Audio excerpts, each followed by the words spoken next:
Namaste,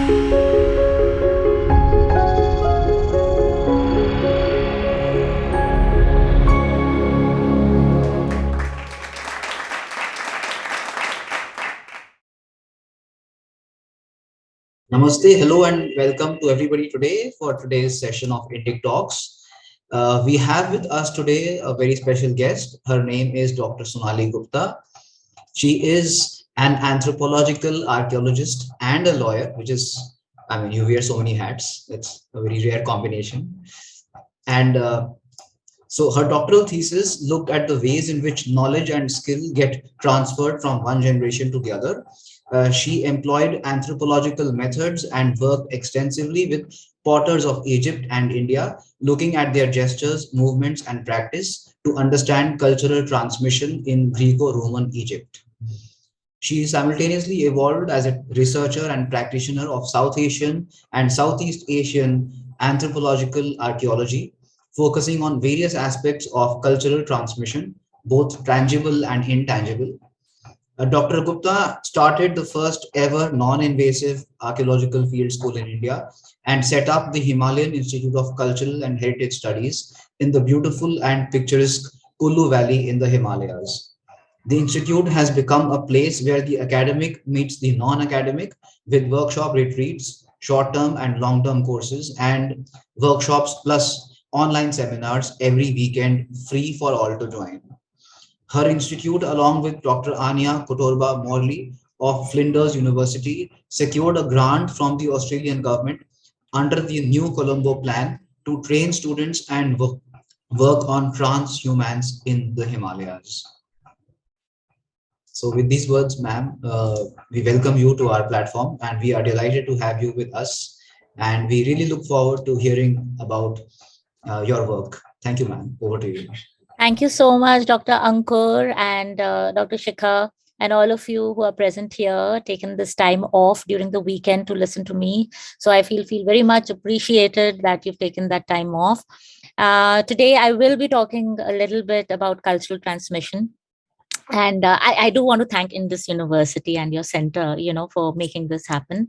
Like right now where I am, I'm in the middle of Kullu and Manali in the broadest part of the valley where I can see the Pir Panjal range every morning, every night.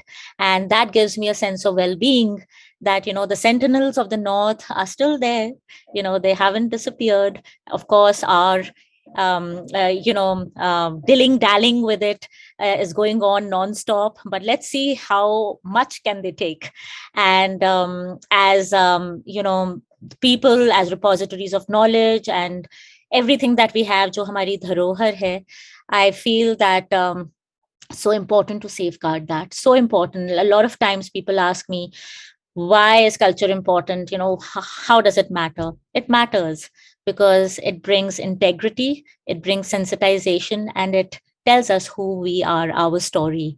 And we Indians are so unique. It's very important to narrate that story in a way that people can understand, not just confined to academic books or journals or papers, but we can connect with people so that they get sufficiently interested in preserving the heritage. So on that note, I will start. I'll share my screen. So though the title is Exploring the Western Himalayas, I'm going to talk about cultural transmission and migration in the Western Himalayas, the present past. And it's important because the Himalayas have been a hub for migration, for the transmission of tangible and intangible heritage. Okay, so first of all, I'll talk about my own influences, my background influences. So I started off in Egypt. Why Egypt?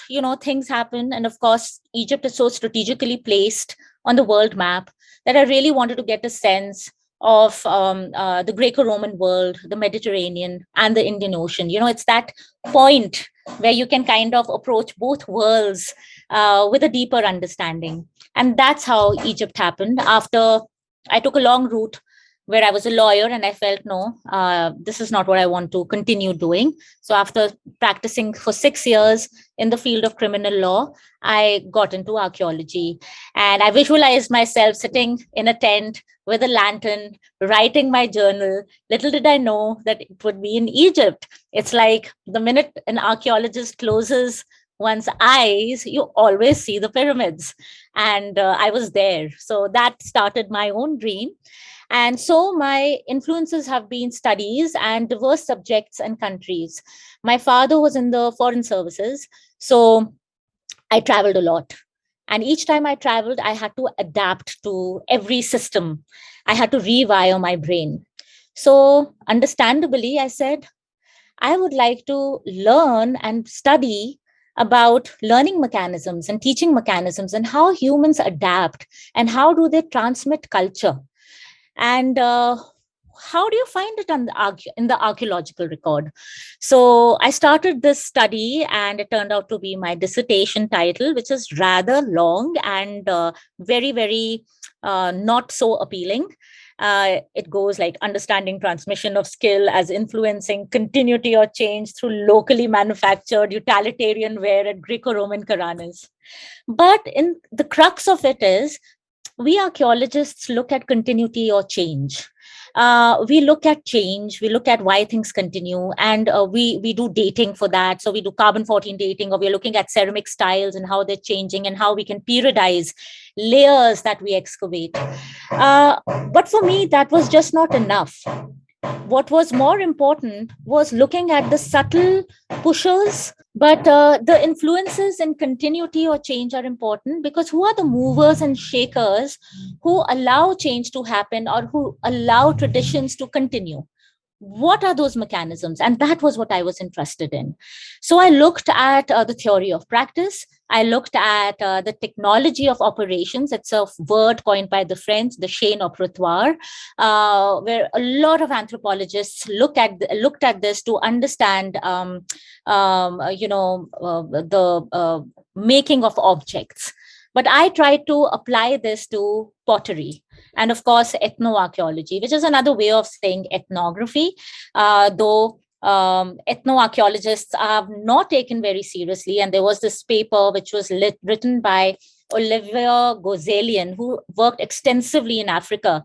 And he wrote this paper much later, and he said, to hell with ethnoarchaeology. And my blood boiled, and I went to my dissertation chair and I said, how could he write this? Ethnoarchaeology is really, really very important.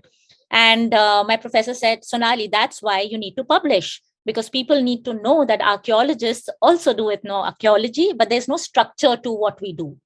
And that structure is very important. Writing about it is very important. So anyway, so this was my learning model, where I was looking at cultural transmission. I was looking at the role of consumer, what it had on learning, what are the types of learning, whether there is freedom or there's restraint.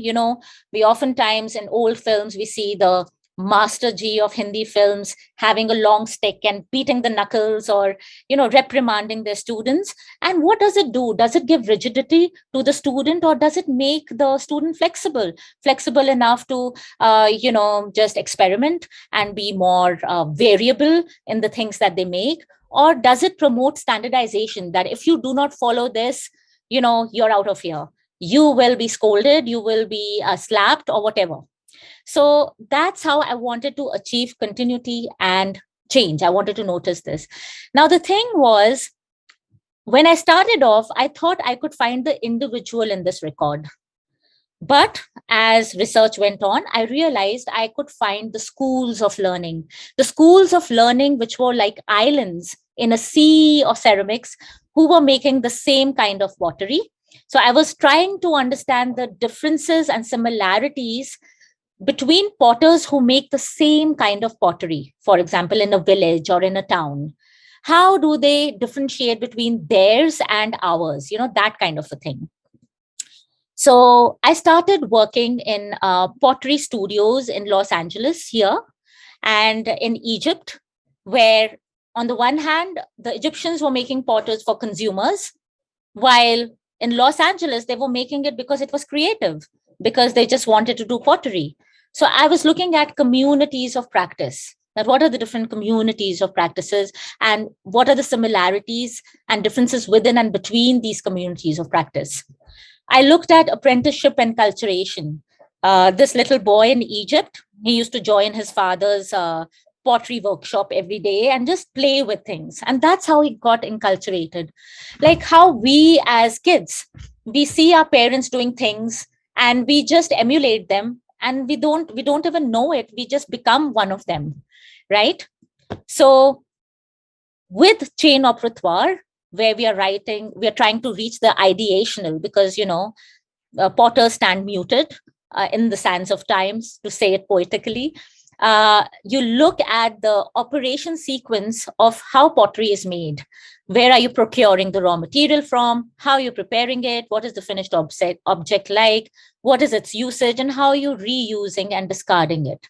So you're looking at the phenomenal, the experience of it all. So Alison Wiley had this model of looking at the past, and I try to adapt it, where I'm looking at a source. I'm observing it, which is a contemporary record. And through analogies, I'm trying to understand the static archaeological record, inferring the subject that I'm interested in. Okay.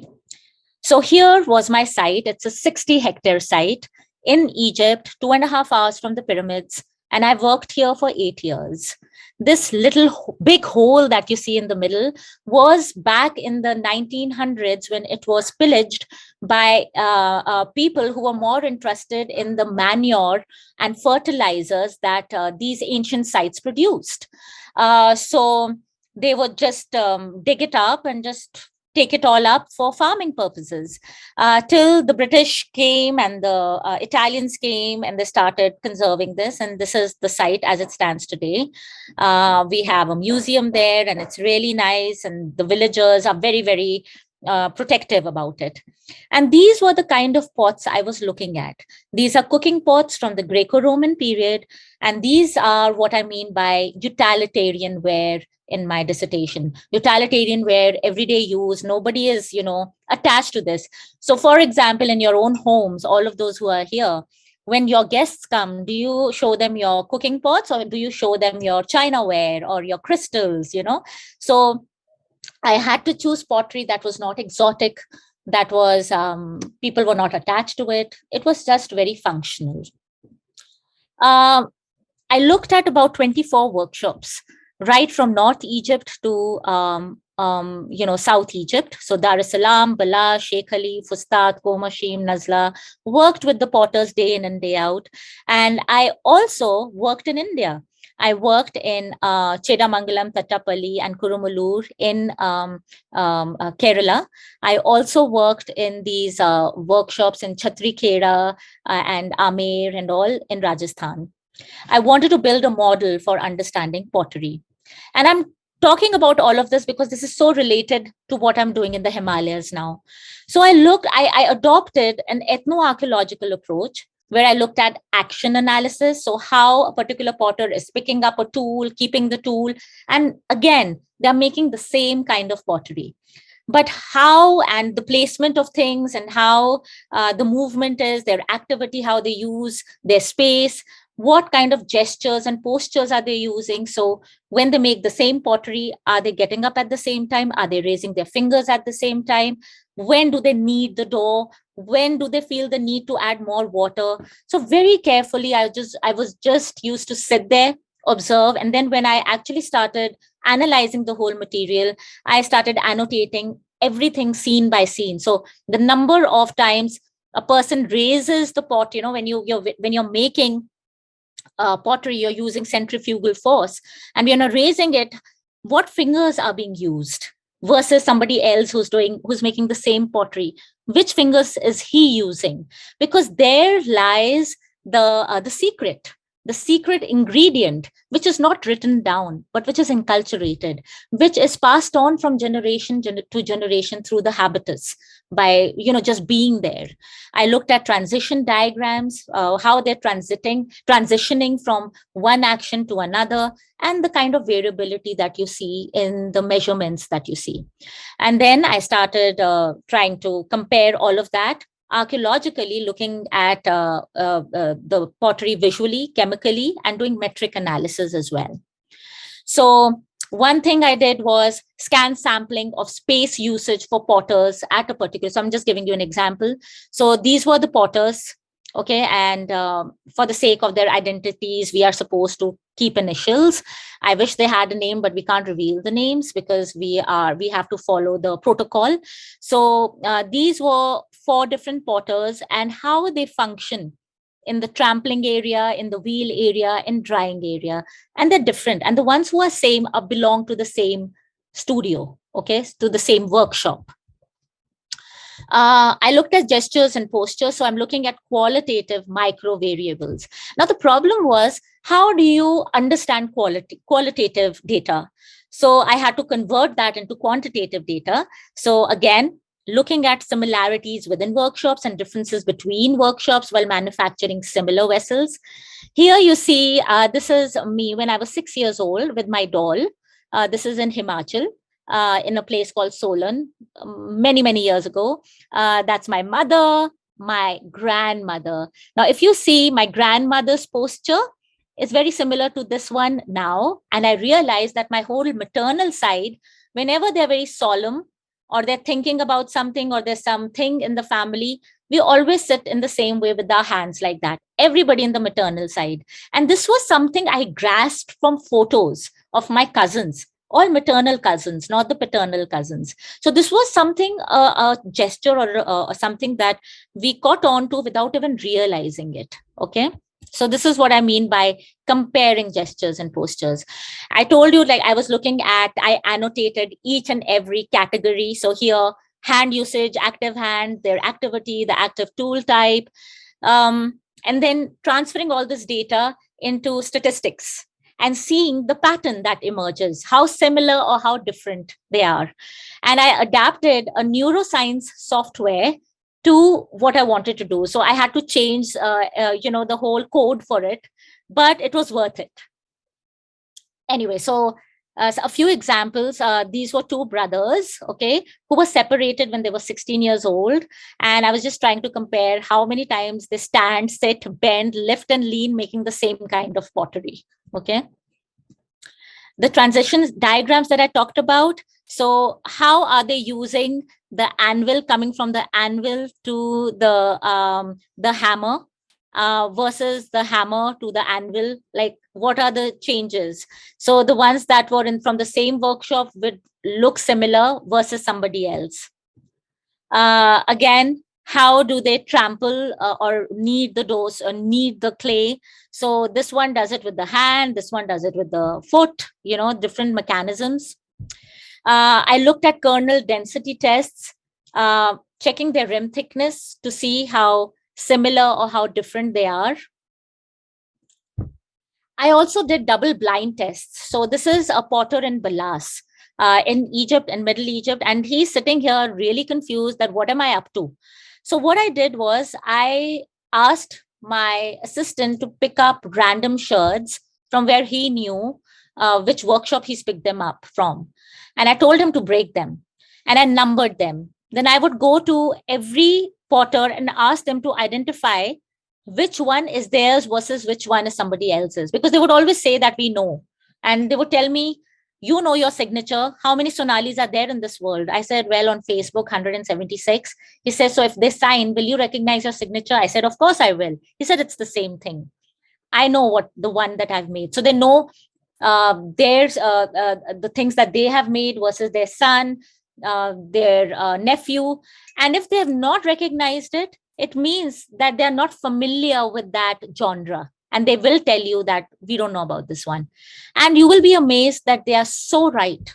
But they have learned this just by virtue of being there. I had to learn it with this tool, the vernier caliper. Okay. So I realized from my research that variability in a specific ceramic type. So, this is a specific type. Okay. It leads over time to the generation of a different type. They cluster around. So, we say there's a copying error. You make the same thing over and over again. The way we make mistakes, we do it over and over again. It becomes a habit. When it becomes a habit, you cluster towards that habit. The ones you teach and the others who are learning from you are also going to do that. Over a period of time, it becomes a different type. And this is what I'm talking about: change. Change happens when there is a push. The push is very, you know, micro in nature. But this is what learning and teaching is. You cannot see it, but there is a way to assess it, to understand it. So my conclusions were these concentric circles. Okay. So this is Egypt, number one, the outer circle.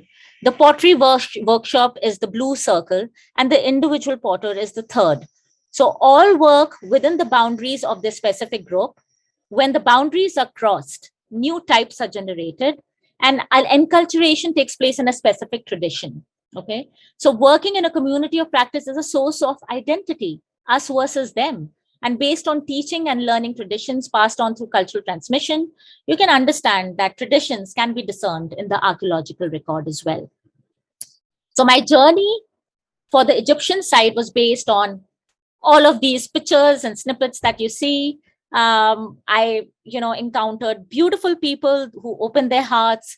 They're still in touch with me. Sometimes when they have no money in their phone, they give me missed calls and I call them back. And WhatsApp has been a boon because now they don't have to spend money and they call. Okay. Now, coming to the Himalayas, a lot of people say, "Oh, you're an Egyptian archaeologist. What are you doing in the Himalayas?" Well, it's my country. I love India. I had to come back here.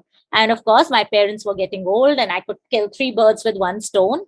And what do the Himalayas do to us? There's a sense of awe, deepened by the presence of fossilized shells and sea creatures, remnants of a massive collision 50 million years ago.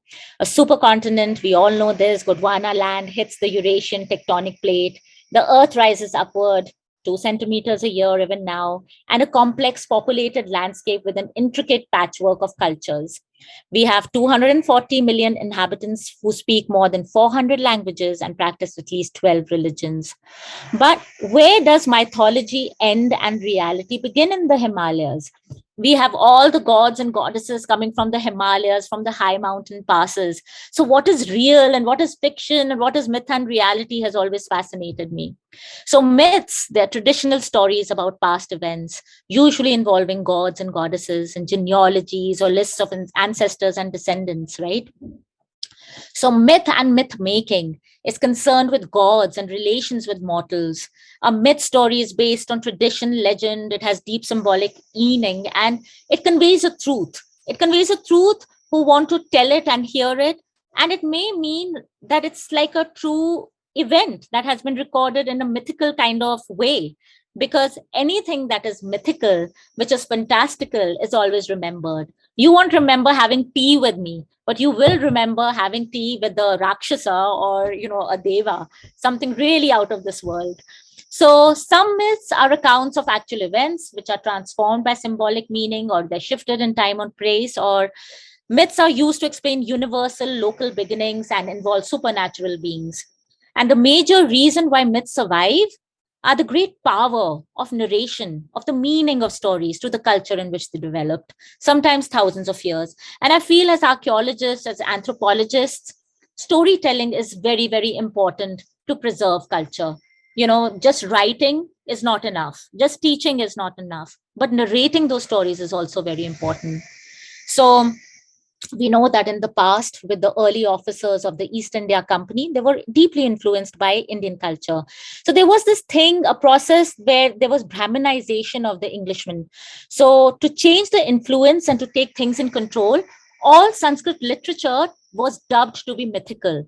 And Indian ancient history became, a place to call everything is a myth, everything is a story.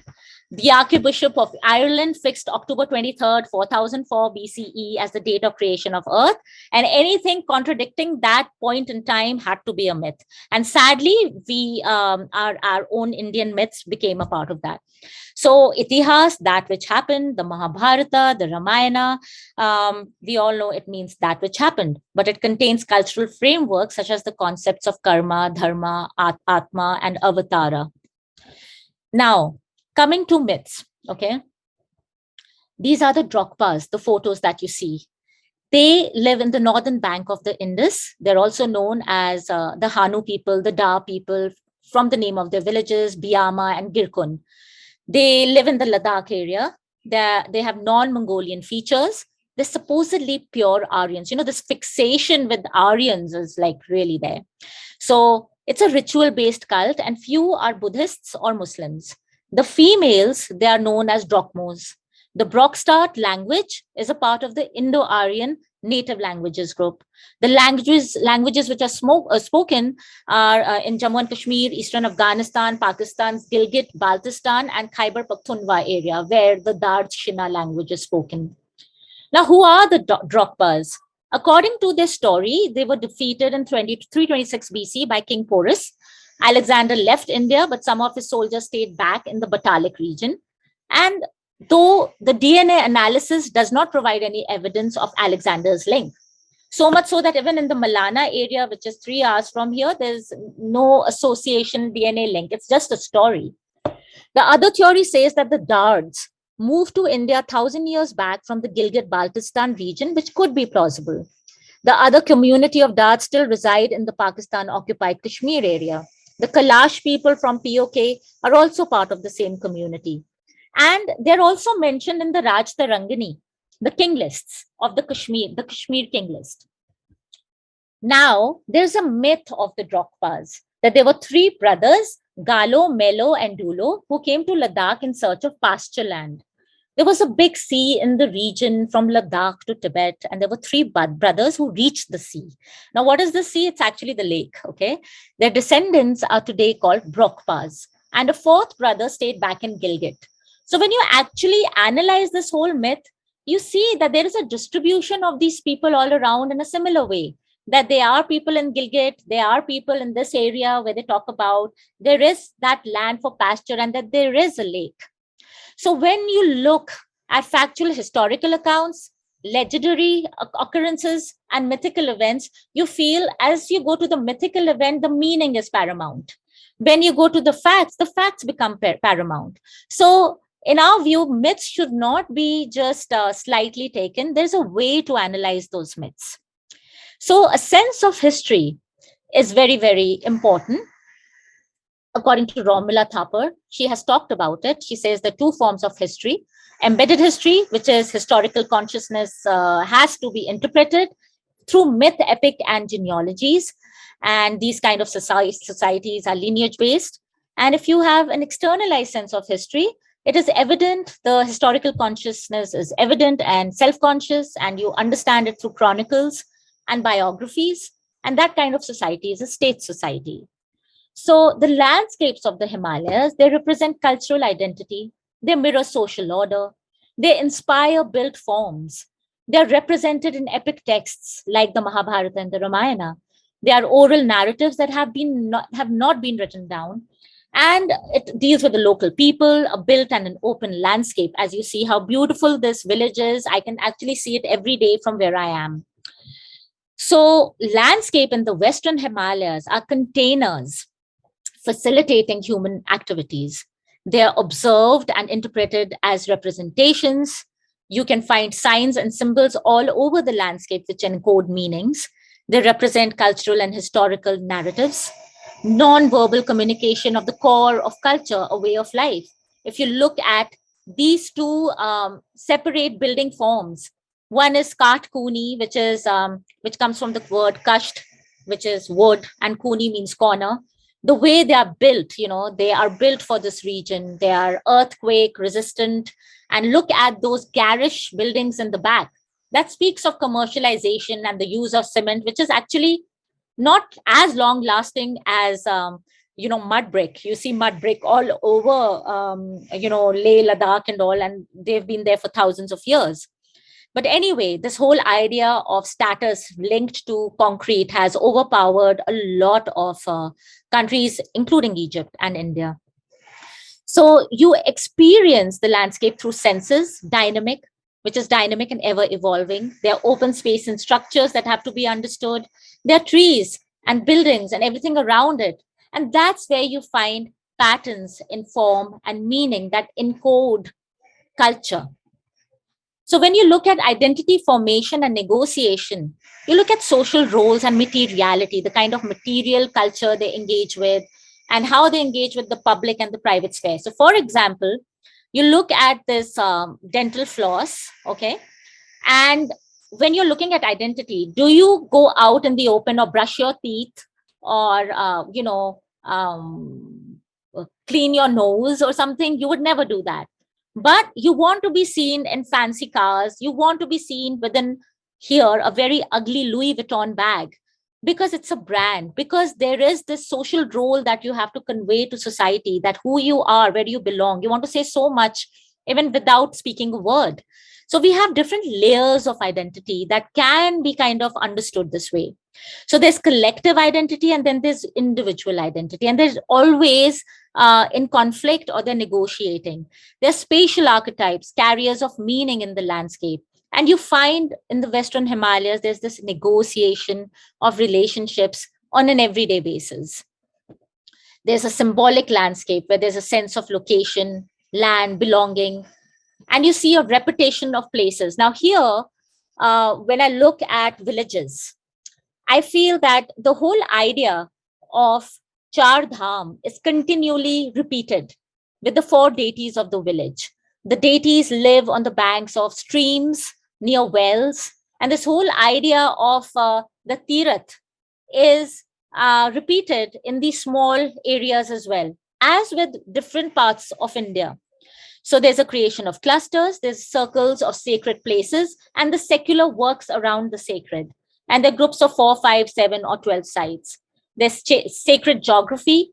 So you're living embedded with stories. For example, the Shiva temple has so many myths. The myths are embedded in the architecture.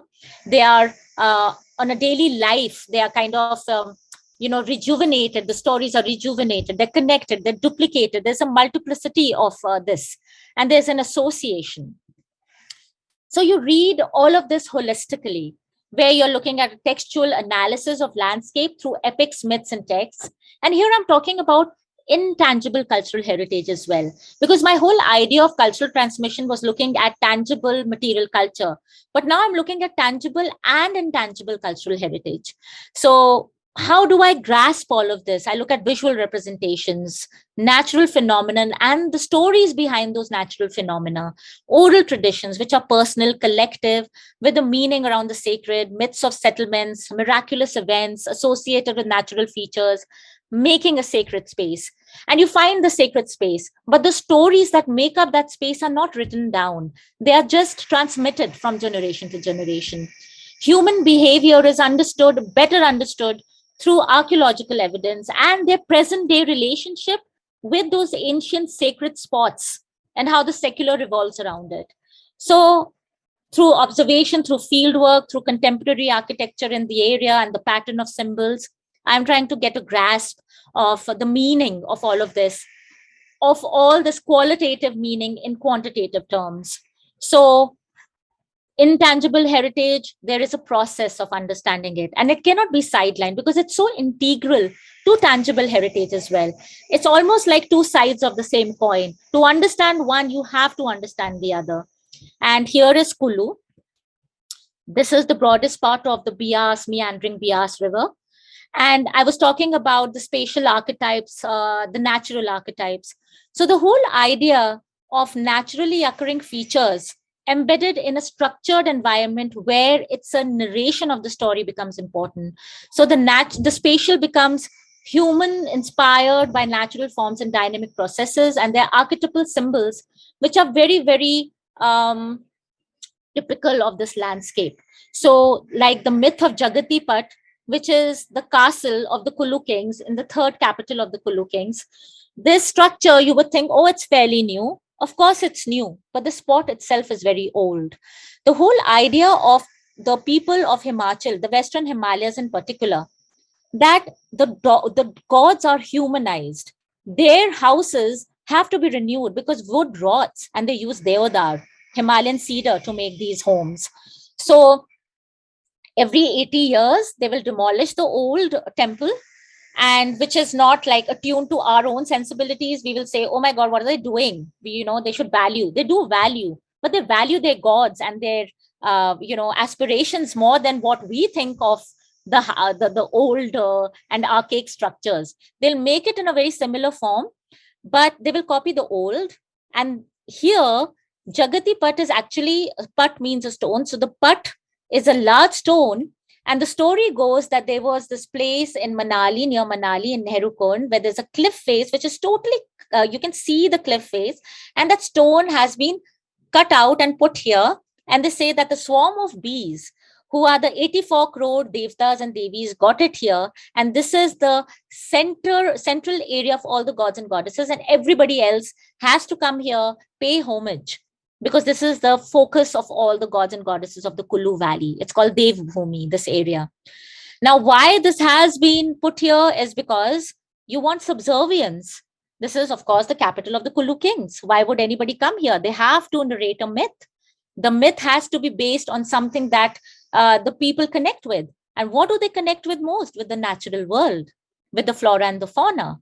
So they've concocted something that gives this place that dignity and that divinity that is so crucial for getting this culture going on from generation to generations. Thoda, which is also a dance form, it is a ritual and romantic play where the Kauravas are 60 in number and the Shatas, they're called the Shatas, and the Pandavas are 5 in number. They are perhaps the descendants of the Kashas. Who were the Kashas? They had association with Rishi Kashyap. So his wife was Khasa, and who was like the Krodvas was a Pisach, a Rakshas. And so the question is, are Shatas a clan of the Kashas or descendants of the Kauravas? Now, why am I giving you this example is you find a preponderance of characters of the Mahabharata in the Himalayas. So you find Rishi Kashyap here, you find Rishi Parashar, Manu Rishi, and a lot of like Bhim's cave and Hidimba. Hidimba is very, very important here. So coming back to the Thoda play, in the Baisakh month, the ritual play commences, and Yudhishthir, according to the story, promises he will be back during the next Chaitra. Now, there's a story, there's a song from the culture which is called the Pandavan, and they sing it, and it says, Panja Pandu Ailo Chaitra Mahina. Okay, that the 5 Pandavas will come in the month of Chaitra, and they're waiting. The tools that they use are the Farsha, the Ghantasa, the Dangra, the Trar, and the Dhalas. Most of them are iron tools. Okay, the Dhanu and the Shari are sharp-edged combat tool, bow's main wooden part. Now, the thing is, we know that the Mahabharata, epics of the Iron Age, right? So the use of iron is also very, very dominant in the kind of display that they do and the story that they tell. The Kashas, Khashori chali khai puchti di aag lai. They take their revenge even by marrying daughters to their enemy. There is a reference to polyandry. Khashori kiya rish ek man bab bish. Do not envy Kashas, they have 1 mother and 20 fathers. So doesn't that speak of reflections of this society with, Draupadi, for example, polyandry? Even today, if you go to certain regions in the Himalayas, you have polyandry. This is the temple of Hidimba, who was made famous because of her association with Bhim. She married Bhim, and her brother Tandi, or there's a bridge in Lahore which is known as the Tandi Bridge, and her son Ghatotkacha, right? And she's really venerated, and it says that Krishna requested her to give Ghatotkacha for the Mahabharata war, and she said no, but he said, you will be elevated to the position of a mother goddess in this region. She was a Rakshasa, right? According to myth. And that's how it changed. But it speaks of society during that period. It speaks of this kind of coming together of Sanskritized gods, Sanskritized people with native people. And that's how the myths are playing out. Here is, these are the motifs of the Hidimba temple. So here's a very Central Asian motif of 2 birds drinking out from a pot, which represents fertility. You have camels You don't have camels in Manali, but you have camels here and a stupa-like image. So you have a lot of Buddhist images, Buddhist symbology, and all of this associations also with the silk trade. Here is a lady who I always see whenever I go to Hidimba temple, and just look at the door jambs with such engravings that speak of Hindu, Buddhist, and shamanistic cultures, or for lack of a better word, nature worshippers. Here is the tree for Ghatotkach. A lot of iron, a lot of ram heads, a lot of sacrifice. Okay, here again. So most of the deities before the Sanskritite deities in the Western Himalayas, they were associated with water, pools, springs, lakes, water bodies, power to bring rains when angry can cause storms and floods. And they support Vishnu in formless primeval waters as Sheshnag, keeper of life energy. In Kashmir, most of the springs are called Nagas, like Anantnag, Beri Nag, and are venues of temple and local pilgrimages. They're supporters of the terrestrial world. Foundation stone ceremony, they are the axis mundi of most temples. And in Himachal, worshipped as local deities in temples, sacred groves, caves, or lakes. And most of the motifs that you see in Sanskritized temples have snakes, as motifs everywhere. Let me know if I'm going across the time limit. This is the Parashar Rishi temple. This was built in the 14th century by Raja Bhan. It was originally a shrine for a local Nag Devta, but it got converted to a Brahmanic temple for Rishi Parashar. Now, this is very interesting because you are finding this kind of native cult co-mingling with Sanskritized character who comes, from these epics. So there's serpent depictions seen as elements of the temple with a variety of figural and vegetal motifs. So this is the sketch that John Nankival made in the 1960s when he traveled with this lady who was called Penelope Shetwood, who went on a mule from Shimla to Kullu, and she kind of documented everything. And I'm still in touch with John Nankival. He's 87 years old. And when I show him the photos of today, he's aghast. He says, "What have you all done to your heritage? This was so beautiful." Okay. This is how it looks today. This is the old temple. Now, the story of the snake and Parashar Rishi is whenever Parashar Rishi has to go in a procession. Okay. So there's a whole history of procession going for Dussehra. To the Kullu grounds. And of course, the cult of Ram comes here in the 16th century, not before that. Before that, it was Shiva and Shakti. 16th century, it's Dussehra. So Dussehra is not integral to Kullu from the beginning. It was brought here, and that changed the power dynamics of this place. So coming back to this temple, whenever Parashar Rishi goes in a procession, he has to take permission from the Nag Devta, and they go together. So it almost seems as a way of not antagonizing the native deity and the Sanskrit living in harmony, basically. So another feature of this temple is that there are no Brahmin priests. There are Rajput priests here. So this is a Rajput priest. And just look at the Nag depictions all over. Beautiful craftsmanship. This is the serpentine visuals that you find all over. And this is how garish looking it is today. There is a little lake with a roving eye, basically. This is Parashar Rishi, and this is Nag Devta together. And this is, they are doing their rounds, trying to see their domain, where their associations are. So there's a lot of, interaction and interrelationships between villages, which are kept alive because of this whole culture of processions, okay, where they go and meet deities that they're connected to. This is a local gur who's the spokesperson of the deity, and they go into a trance and they speak like the deity. Let me see if I can play this video. If not, I'll show it in the end. So here they are basically greeting the deity. And I think I'm nearing the end, and I'll show the videos in the end.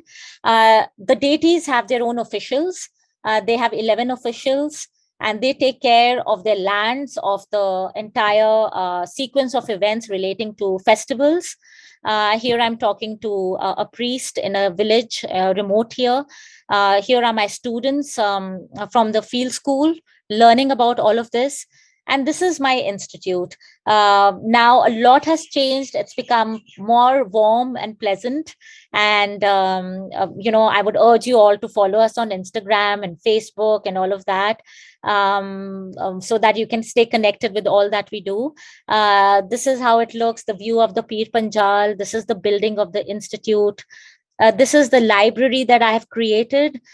So scholars can come here. We currently have a research scholar, a very bright one, who's working on agricultural practices, continuity and change. Here's us teaching, and this is the journal we are going to come out with this year. And children who come here, recently when my mother died, we started a free clinic for locals. So we want to do a lot of community work here. We're also doing on the 11th, 12th and 13th a Dharohar Gram project, where I want to cumulatively with the community convert this village into a heritage village. And this is the castle where the Jagati Pat is. So I'm somewhere here. If you can see the cursor, I'm somewhere here. So this is opposite me. And this is our website, Himalayan Institute. And we are on Instagram, Facebook. Please do follow us. And I do want to share my screen again to show you the short clips, which are very, very important to understand what goes on here. Okay. I really feel very proud of the fact that, how, because for me cultural transmission is very important. Again, I talked about identity, and children are the bearers of tradition. And this is the rath. Okay. And there are two kids here who made this rath, and they go around playing with it, and through play they're preserving that tradition. So this is a short video that I made, and I'm going to share it. Okay. I keep talking about, can you see it, the transmission of culture. Yes, How we have to transfer things to the next generation. And here we have these two kids, right? आप लोग का क्या नाम है? अश्यम. हाँ? अश्यम. अश्यम. और आप? Pradyuman.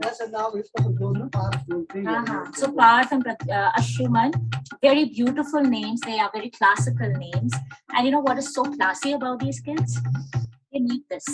So ये क्या है? और ये किसने बनाया है?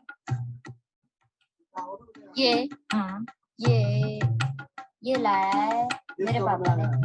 ये देवता बनाया और मिस्त्री. जानते हैं मिस्त्री? हाँ, मिस्त्री. लेकिन ये आपके लिए बनाया है. तो आप क्या करते हो? इससे खेलते दिखाओ. बहुत आदमी है. दो उठा सकते हैं ना? दो और पर अच्छी है. पर एक तो आगे आ गया, एक पीछे आ गया.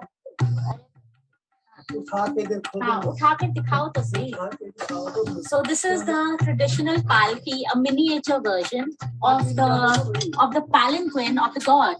And it's amazing that these kids have made this. They're carrying on the tradition. So hold it.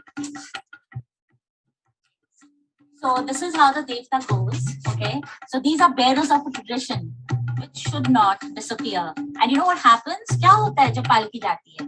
तो देवता क्या करते हैं? कैसे पता लगता है कहाँ जा रहे हैं? ऐसे क्या होता है? बताओ. कैसे पता क्या होता है? अगर ये बजाएंगे तो देवता जाएगा. पीछे पीछे रहेंगे, है ना? तो ढोलक के साथ चलते हैं, और जहाँ झुकाव होता है वहां पता लगता है देवता कहाँ जाने होता है. ये भारी है या हल्का है? भारी है. हाँ, अभी आप बड़ो होगी तो हल्का हो जाएगा, है ना? और ये प्रतिमाएं आपने बनाई है. वे कौन से देवता की है? ये ये कौन सा बनाया? Narayan Devta. So Narayan is Lord Vishnu. So they made this beautiful rath, and it's amazing that they've done this. We oftentimes give our kids, just to keep them quiet. I do it too. I give my child an iPad, an iPhone, put the TV on. That's the end of it. But that should not be. With those things, make sure they're updated with technology. These kids are. But also make sure that you give your culture, your heritage, your identity to them. Because if you don't have that, then what is the essence of being human, of coming where you are from, of belongingness? These things are very important, and we are the bearers of our ancestors. And if we do not progress that way, we do not lead the way, who will? So join us in preserving culture, heritage, history, and preserving the identities of children like that. Because if we don't, they won't be who they are.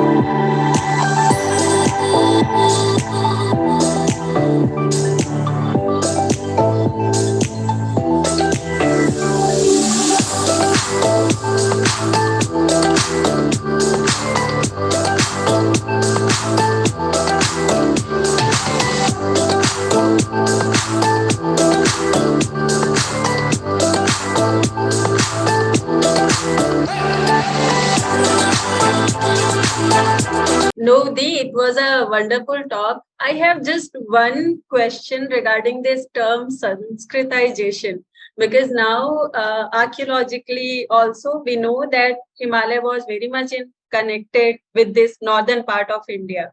And even stories of Ramayana and Mahabharata is actually traveled up to the south or Sri Lanka and Southeast Asia. So do you really feel this term Sanskritization should be revisited again, this sense?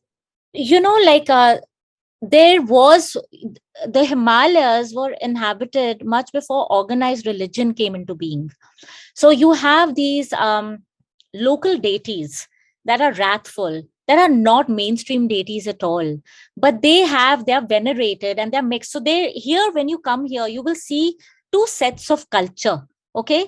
One set of culture is promoted by the Brahmins and all of that, who have priests.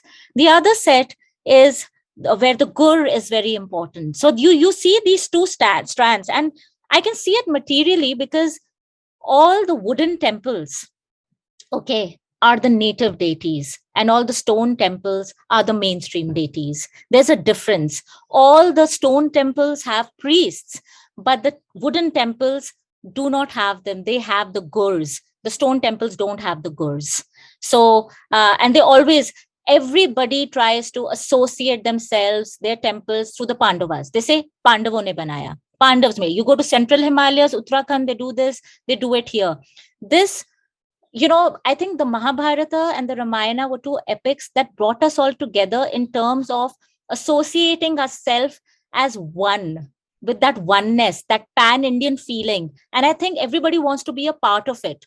But there are layers of history that is so evident materially here that you have to talk about mainstream Sanskritized deities versus, older deities here, who are wrathful, who need blood sacrifice. Slaughter, which was a big thing, the Supreme Court banned it, and then there was an amendment because so many people put PILs that we have, these custom and all. And even now, just yesterday, one buffalo was sacrificed in a temple, which is of a local deity, and he's called something Bhasasur, something like that, who needs blood, and 24 goats were slaughtered. So it's to that extent. But if you go to the other temples of Krishna and all, there's no slaughter there. They don't have gurus, they don't have spokespersons of the gods. So there is a stark difference. Is it not possible that these temples which you are talking about, these temples have created for a different purpose? That's why we need these bali or animal sacrifice. Yes, they have been created to propitiate the wild, to domesticate the wild, to not earn their wrath, and they can only be propitiated by giving them blood. Okay. So they are much older deities. Okay, so I have a question regarding this associated with this Nilmat Mahapuran, which is actually a Puran based for this Kashmir, written in Kashmir, geographically in Kashmir Valley. And then we also know that these Nagas, Kinnaras, Gandharvas, they have dominated whole Himalayan area, started from Kashmir up to the Tibet or Uttarakhand region.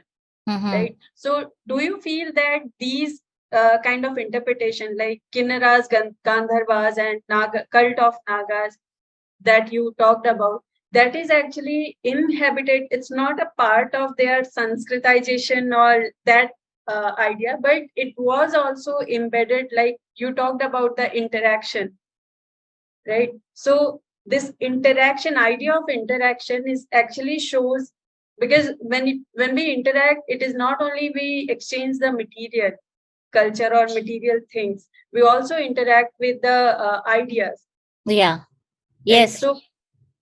So and you see that conglomeration. Yeah.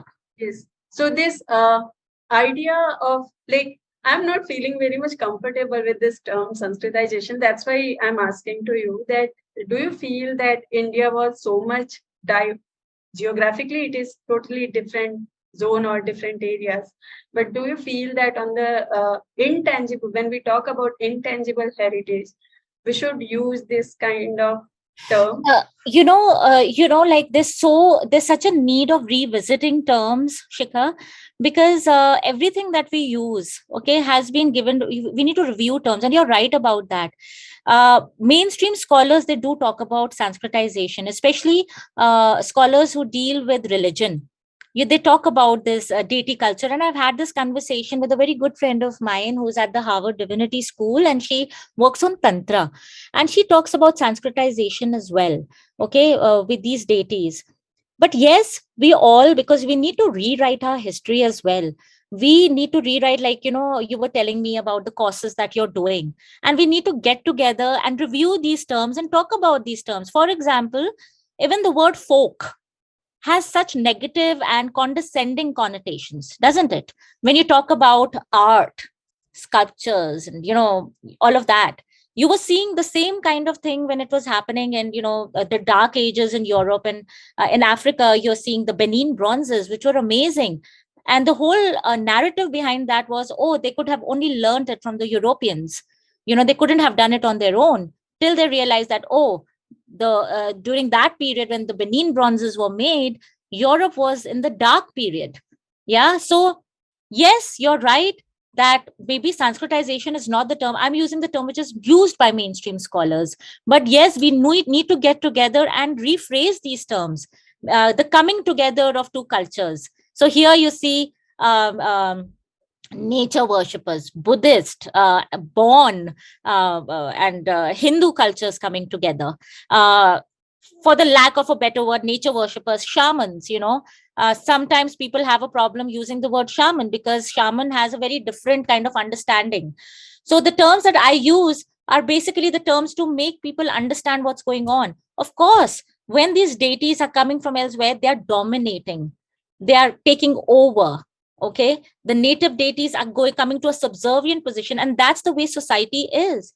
You see that with the coming of the gods. For example, Shiva and Parvati are always equal. Parvati is very strong, she's equal footing.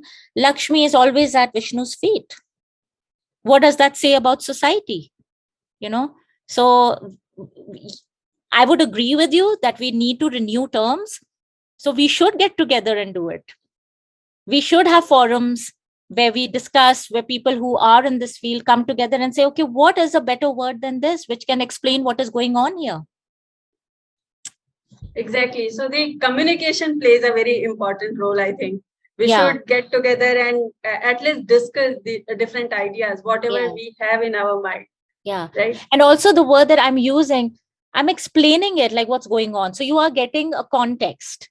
So contextually, if you're using words and you're contextually explaining what's going on, then you give meaning to that word. Yes. Okay. But the words that we have since colonial times are already so loaded. Exactly. Yeah. So we need to unload them. Exactly. Very true. So from what I understood from your talk was you spoke about two different categories of heritage, tangible and intangible heritage. You talked about pottery as an example of a tangible heritage, and you talk about the various kinds of myths and their interweaving with the structural society as the intangible heritage. So my question is regarding how do you see a connection between the two, and how do you, why did you discuss both of these in today's talk? So this is what could you please elaborate on this connection if possible? So I discussed both of them because as a researcher, I've also learned and evolved over a period of time. For me, when I started studying material culture, it was all about archaeology.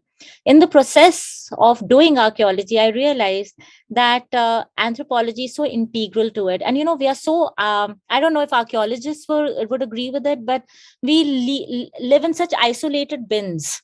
And the whole idea of having the institute was to make it an interdisciplinary platform where we feed each other, where geologists, archaeologists, anthropologists, art historians all come together and talk about the Himalayas. So I really would want all of you here to kind of attend one of those lectures. Dr. Shikha has attended many, so she knows what I'm talking about. I wanted to show the difference that when you come to tangible cultural heritage, you deal with it in a very different way. You're measuring, you're doing archaeological analysis on it, you're looking at material culture where you can hold it and look at it and feel it. I try to address the tangible in Egypt through a qualitative way as well. Looking at present day potters and their ways of doing things to inform me about the past. But in the current scenario, I'm looking at something which is very qualitative, which is up around in the air. I'm trying to find how can I grasp that? How can I put it down so that it makes sense to me?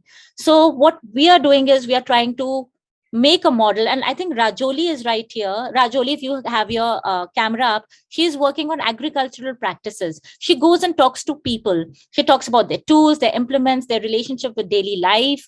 And she's trying to understand continuity and change there. And I'm heavy on statistics.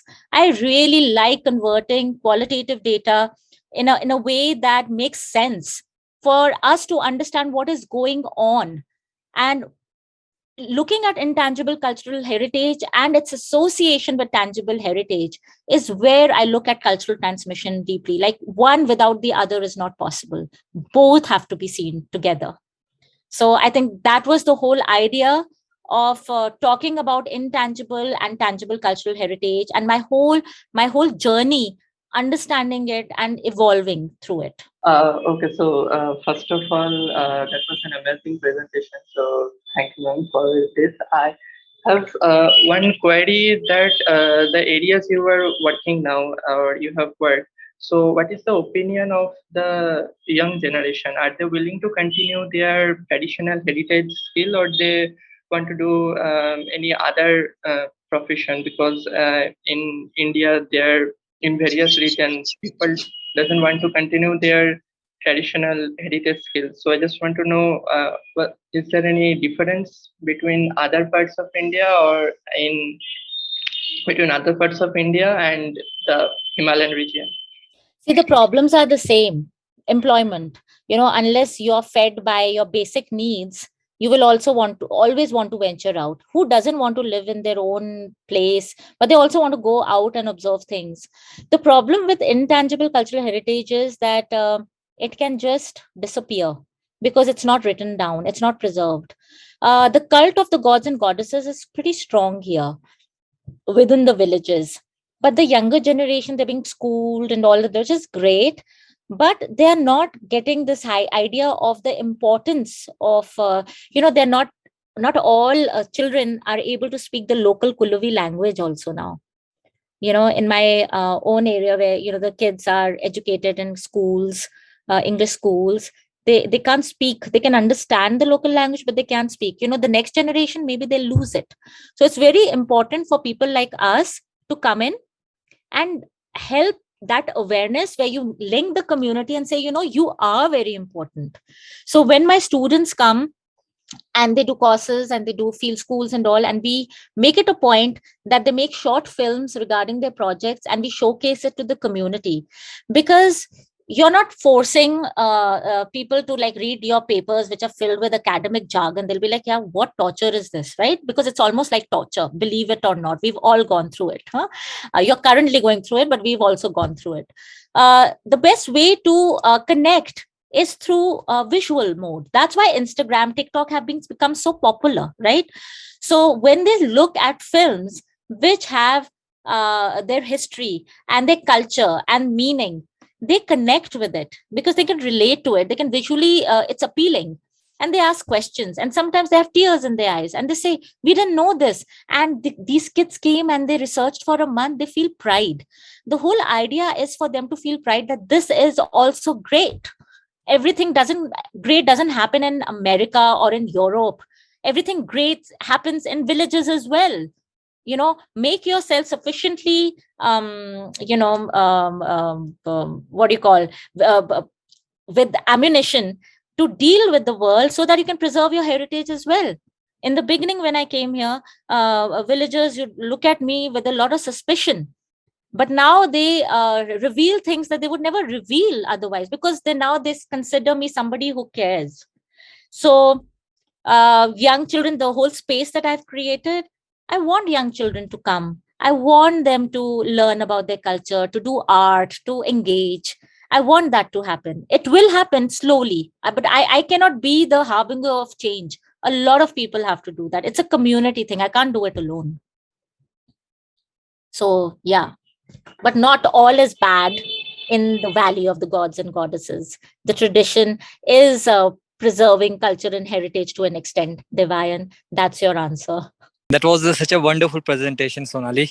Thank you, I Pawan. have Hmm. I have a question, regarding the. I will like to use the word civilization instead of a culture. That as you were talking about that civil or culture is coming together, one or two kind or many cultures are coming together, and you already mentioned that how there is a hierarchy, that Hmm. one is dominating, others is subservient.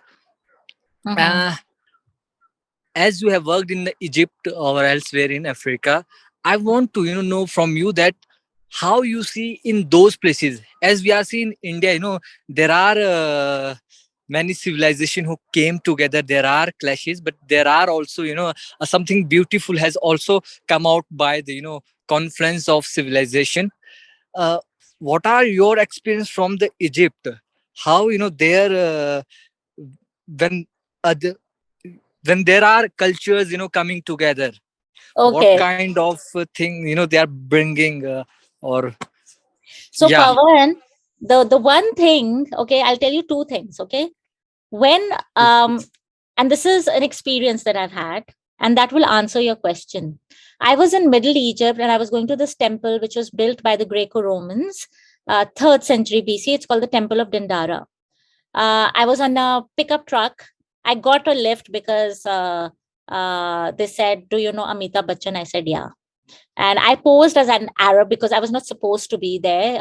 If you are not Egyptian, you cannot go to these areas. So I acted like an Arabic speaking person, Egyptian, till I opened my mouth, and they knew from my accent that I'm so Indian, as Indian as can be. And the guy said, I said, "Don't tell the police." And he said, "I am the police." And that was it. I was like, "Really? You're the police?" He said, "Yeah, but don't worry because you know Amitabh Bachchan, I'll let you go." Okay. Anyway, so I went to the temple, and there was this, the caretaker of the temple. And when I say the temple, it's an Egyptian temple. Beautiful. You can see it on Google.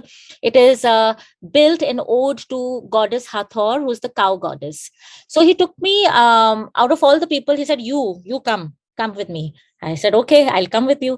And he took me to a crypt down, and he had this lighter, and he put it on, and there was this way. It was dark, and I was like, "Where is this man taking me? My friends will never know I'm under the temple." I was really scared, okay, because Egyptian men can be scary. And then he told me to go to the very end, and he was doing some sort of ritual. I was like, "What is he doing?" He said, "We are not done. There's another crypt." And he took me to another maze. It was almost like the Mummy Returns. Anyway, so after that, he took me upstairs, and he told me it was important for you to go because you come from India, you worship the cow, and it's important for you to meet Hathor and her crypt. It's very important. It's a very sacred spot. So I wanted to take you there. I was like, "Thank you very much. That's really nice of you." Then I asked him a question. I said, "You are Muslim, right?" He said, "Yeah." He was Muhammad number 102 because there's so many Muhammads. I said, "How do you reconcile with this thing of being Muslim and talking about Hathor, worshipping her?" You know what he said? He said, "That's my culture. That's my tradition. Hathor was our culture, our heritage. I am Muslim, but Egypt," he said, Misr ilm dunya. I say, like, Egypt is the cradle of civilization. So for them, they don't segregate religion and the culture of the pharaohs. They talk about it as inherited culture heritage. So the confluence of Islam hasn't been bad for what was the past. Okay, of course, with their identities, they kind of grapple, they go one way or the other, and the Muslim identity is dominant, but that doesn't mean they let go of the pharaonic identity as well. So beautiful culture has emerged. You see the syncretism of Greek gods and goddesses. When the Persians came, they were defeated. When the Greeks came to Egypt, they became one of the Egyptians. They suddenly you find a Horus, Isis's son, Horus, who represented the king, dressed as a Roman warrior. So that is what, when two cultures come together, that's the form they take. You look at, in India, you look at Gandharan culture, for example. You see the the Greek kind of identity put on the Buddha. Buddha was not Greek, but he looked so Greek, right? From the Gandharan kind of expression in art form. Thank you so much. And I would just urge all of you that, with academia, I really feel that we really need to innovate and get out of that structured environment. All of you who are here, you may be researchers, you may be undergrads or grad students. Don't just think about academia as being that you find your place in a university. You can find your place anywhere. It's about sensitizing people to culture, heritage, and just communicating that passion to everybody who comes your way, and innovating your studies into something beautiful. And something beautiful is, how Saraswati is, you spread knowledge. And I feel that's the extreme gratification you get when you do something which comes from a place of passion. And I hope you follow, all of you who are here, you follow your passion. Thank you, ma'am. Thank you. Yeah. Thank you so much.